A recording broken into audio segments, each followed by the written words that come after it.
Salut les amoureux du ballon rond, on commence cette revue de presse en Angleterre avec la clôture de la 31e journée de Premier League hier soir entre Arsenal et Crystal Palace. Et ce sont les Eagles qui se sont largement imposés 3-0. Une sacrée défaite pour les Gunners qui fait la une du Guardian ce matin qui reprend le coup de gueule de Mikel Arteta après la rencontre. Le coach d'Arsenal a trouvé la prestation de ses joueurs inacceptable. Il a carrément fustigé son équipe, souligne le quotidien. Pour The Times, la victoire de Palace met fin aux espoirs d'Arsenal d'accrocher le top 4 en fin de saison et ainsi se qualifier pour la prochaine Ligue des Champions. Enfin, le Daily Mail met en avant le coup de canon de Jean-Philippe Mateta qui a fait très mal aux Gunners. En Italie aussi ont joué hier soir, le leader l'AC Milan recevait Bologne à San Siro.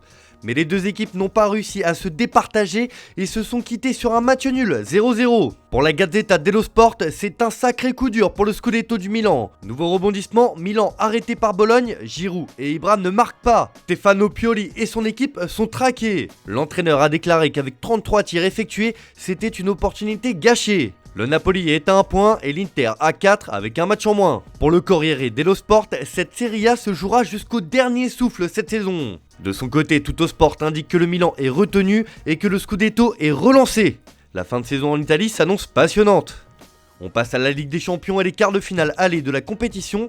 Ce soir, nous allons avoir droit à un sacré choc entre Manchester City et l'Atlético de Madrid. Pour As, si quelqu'un peut le faire, c'est bien l'Atleti. Simeone, qui a déjà éliminé Chelsea, Leicester, Arsenal, Liverpool et United, s'attaque maintenant à City. Même Guardiola les craint comme il l'a confié en conférence de presse d'avant-match, car ils ont la capacité à vous empêcher d'être vous-même. Marc a mis sur l'homme en forme du moment chez les Colchoneros, c'est Joao Félix qui doit casser la baraque. Le Portugais qui connaît sa meilleure période à l'Atlético mène la danse en attaque. L'Atleti va chercher à sortir vivant de l'Etihad pour espérer entrevoir les demi-finales, juge le quotidien madrilène. L'autre match du soir concernera Benfica contre Liverpool et Virgil van Dijk a déjà prévenu les autres prétendants à la victoire finale cette saison.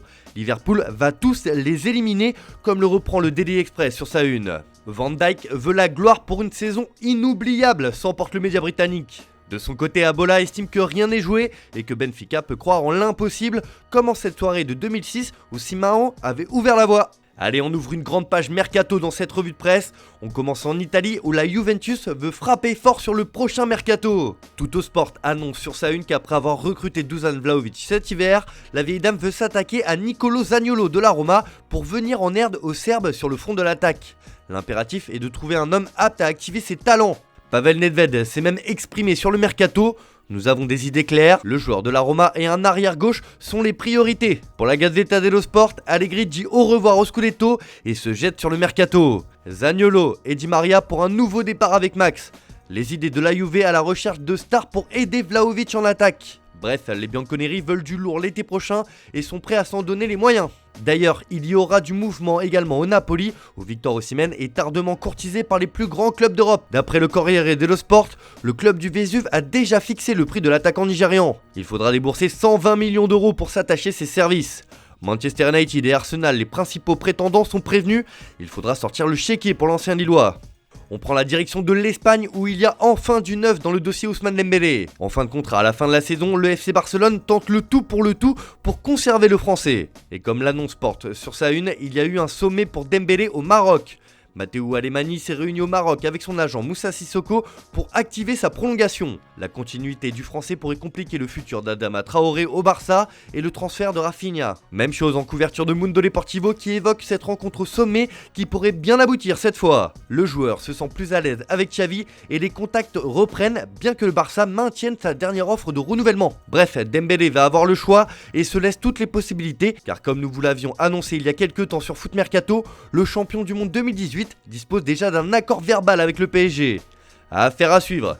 Allez, on termine ce tour de la presse avec une parole rare, celle de Karim Benzema. L'attaquant du Real Madrid fait la une du quotidien L'Équipe ce matin et lance un sacré appel du pied à Kylian Mbappé. Dans cet entretien, le Français annonce qu'avec son compatriote du PSG, il marquerait le double de but au Real Madrid. Oui, je le dis souvent, j'aime jouer avec lui en sélection et j'aimerais jouer avec lui en club.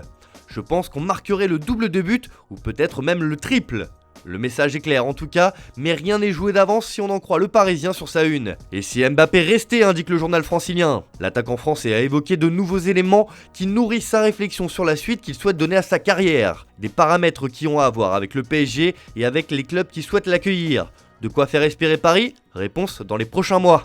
Voilà, c'est tout pour aujourd'hui, bonne journée à tous, merci de votre fidélité, on se retrouve en fin d'après-midi pour le traditionnel JT Foot Mercato.